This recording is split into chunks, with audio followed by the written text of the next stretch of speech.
Hello again. So on the last one, we worked on our learners and we added our learners to our software.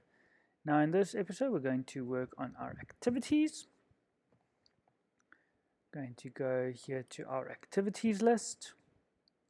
This activities list is to list all of the activities that the school does. It is not necessarily for the term, it is for over the entire course of the year, and it will actually it's just the list for that. So we go add activity, let's go chess, choir, sprints, sprints, and let's go with hockey, and yeah, that actually should be fun. Okay. So with the activity list, if you need to edit the name, for instance, because you spelled something wrong as an example, you can go edit activity. And there you've got that. You can name it chesses, for instance. And this archive will then just hide it automatically from your view and update activity. Then, when you need to add to the term, okay, there is a thing that I'm busy working on where this will work better. So currently it doesn't filter it correctly by the term, and currently there's nothing anyway. So if you go add activity details, you'll see there term 1. You can then go Monday, for instance, chess. Let's make that a during school period, from grade R to grade 2, for instance. The staff member is Hermione, and they'll be in class 100. That activity. So see here, it's not showing it. If you say filter over there, it'll show it up. So it is something that I'm working on, and it will be fixed within the next update. Then next, add activity. Tuesday, choir, make this after school 1. Let's make this an activity for just grade 1s. Make that Severus and auditorium. So you just carry on going through all of your activities. An additional note on this, sorry, just as my mind's going. When you are in the term itself, it does work 100%.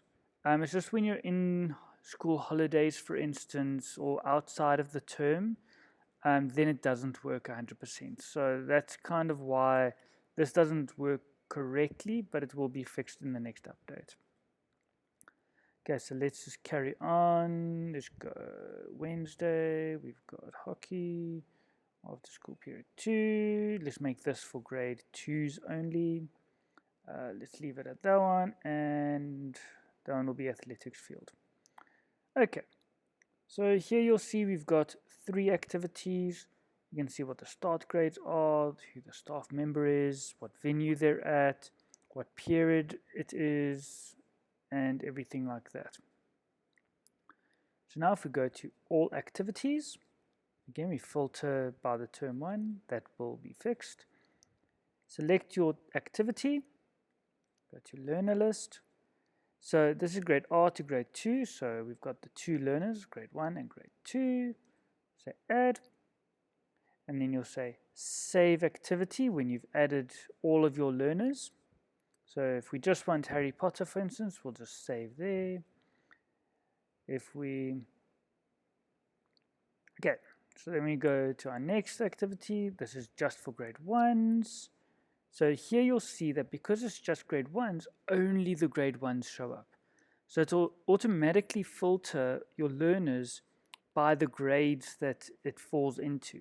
So if it's from grade 1 to grade 2, it'll give you just grade 1s and 2s. If it's from grade R to grade 7, it'll give you all of those learners, etc.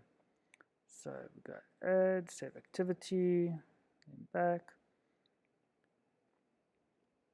And then let's just do this one as well. So Ginny goes there, save activity.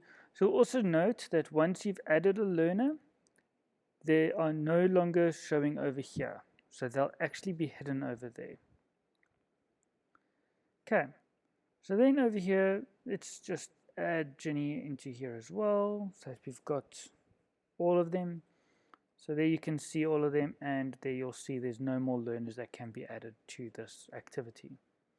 Okay, so here you'll see your number of learners. It shows how many learners are actually taking part in this activity.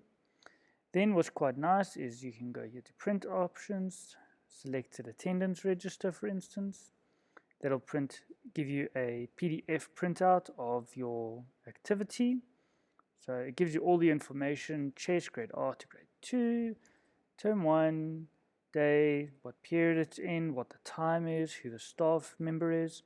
Then you've got your learner name, what grade they're in. And then here you'll get what house they're in as well. Then here you'll see all of these, and then you've got for all of your, like your points and that for your houses. Then if you wish to print out all the attendance registers, so here you'll see that it automatically brings up the term. So here, chess, so there's your one activity, your second activity, and your third activity. It automatically adds them all into their own page, so that it's easy enough for you to print out for your teachers. Then you have a print all activities. This then prints out this, where it just gives a quick overview for your staff members. So it's not a per staff member, it's a overall staff members. So here you can see Monday, Tuesday, Wednesday. It automatically filters by the day of the week and what time it is. And then if there's multiple activities at the same time, it then filters by the activity name as well. So then Monday, chess, grade R, blah, blah, blah. So it gives a nice quick overview so you can print that out for your teachers. Then if you go over to your staff and then staff activity, and then again, like that page breakdown, it will show you the same sort of breakdown as to what you see on that page. So then you go over to your learners, learner activity. So here you've got Harry. You can say add or check activities, and there's his activities for term 1. Okay. Then same for Ginny, you can say add or check activities. You can then print at the same time while you're there if you want to. You can then select on your learner, say print selected activity, and then there you go, it automatically prints for them. Or you can say print all learners activities, where it will then again break it up per page for each learner. Scroll down. Okay, for whatever reason it's not scrolling down. So yes, so you've got all this. You can then see nicely you've got all the different pages for all your different learners. You can then just print it out as you would normally. So that is the activity section. Hope that was useful for you. And next we will go to the library section.